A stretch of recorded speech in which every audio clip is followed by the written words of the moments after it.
I'm Mecha Random 42, your favorite YouTube harpy, and yes, I saw Aquaman. So you can see by the thumbnail, I was smiling. Yes, I enjoyed it. It was a very fun movie. So I'll give you kind of a spoiler-free review here. If I still want to keep blabbing about it, then I'll kind of get into some sort of mild spoilers in a bit, and I'll kind of let you guys know.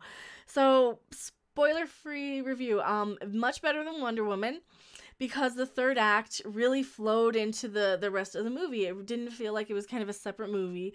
It felt very much like a, here's like 5 minutes here, here's 5 minutes there on this sort of adventure, instead of a 3-act, really separated, jarring sort of movie break, like an act break. No, it really flowed very nicely. It didn't have a clear, and here's the third act where it falls apart, like Wonder Woman. And I say that as a little harsher than kind of it sounds. I kind of pick on Wonder Woman just for having just not the greatest villain, not the greatest effects, like way too much CG. And I will say Aquaman has much better villains, and much better CG, much more believable CG, because mostly everything's underwater, and the CG really blends well, in my opinion. I don't see any really noticeable kind of jarring, okay, here's clearly a green screen, and here's clearly a CG, whatever.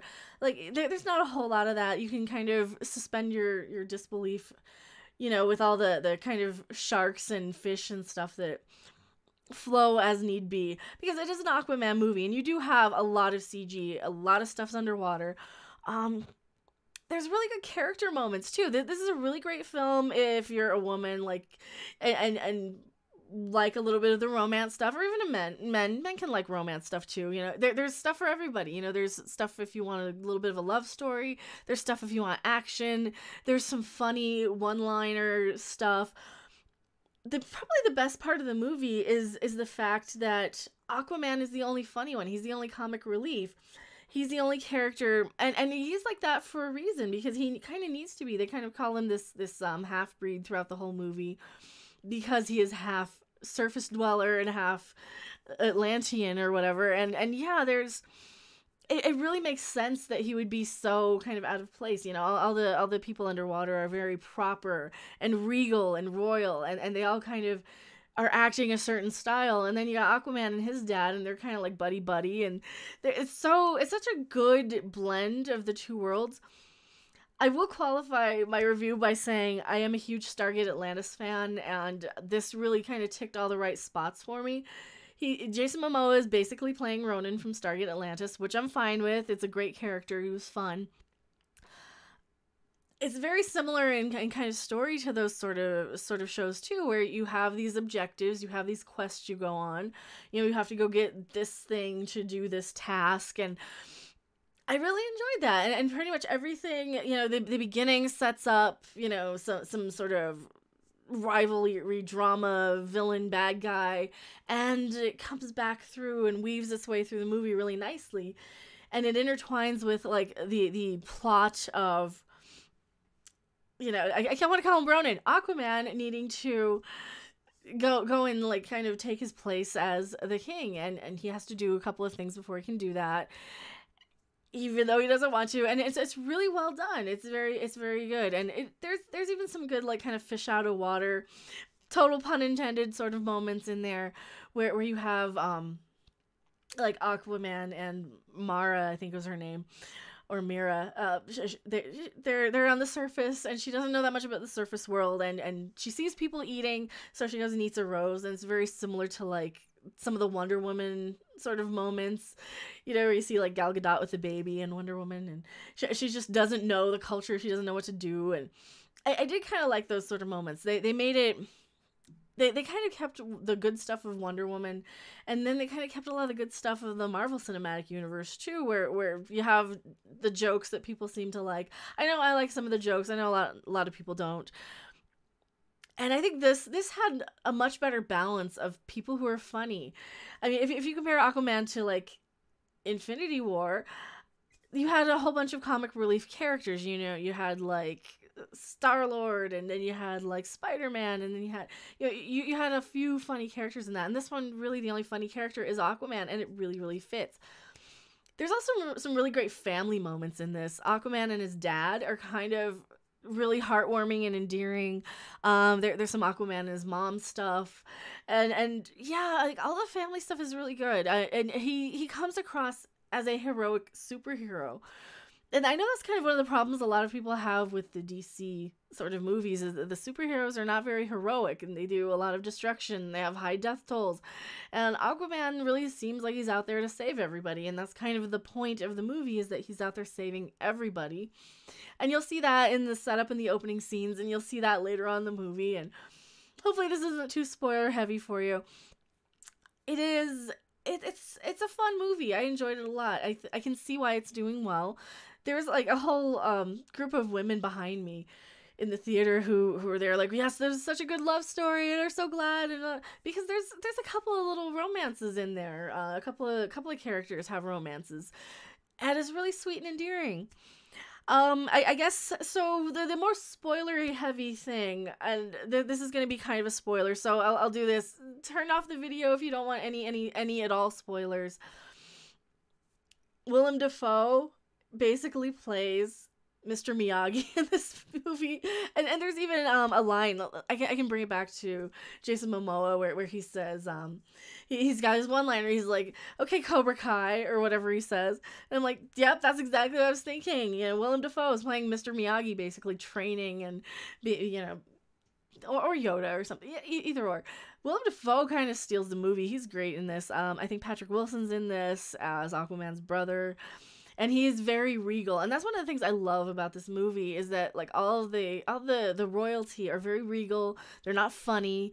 They're believable in this movie, and it looks like they're kind of having fun doing it too. You know, you even got Dolph Lundgren in this, playing this regal royal sort of person, and pretty much everybody from Under the Sea has this sort of way they speak, and it's kind of how the aliens would speak on Stargate. You know, how they kind of come in and they have this sort of, you know, they're not quite from here. You know, they have the way of the regal alien sort of Shakespearean tone about them, and a lot of these actors have that.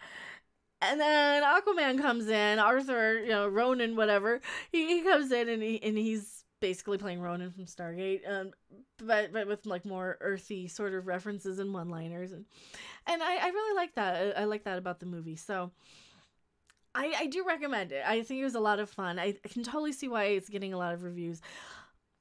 If there are other movies that you're really interested in this season, and this one just looks like, it might catch us on Netflix, you know, you might as well go on a matinee if you have nothing better to do. I don't think you'll regret it.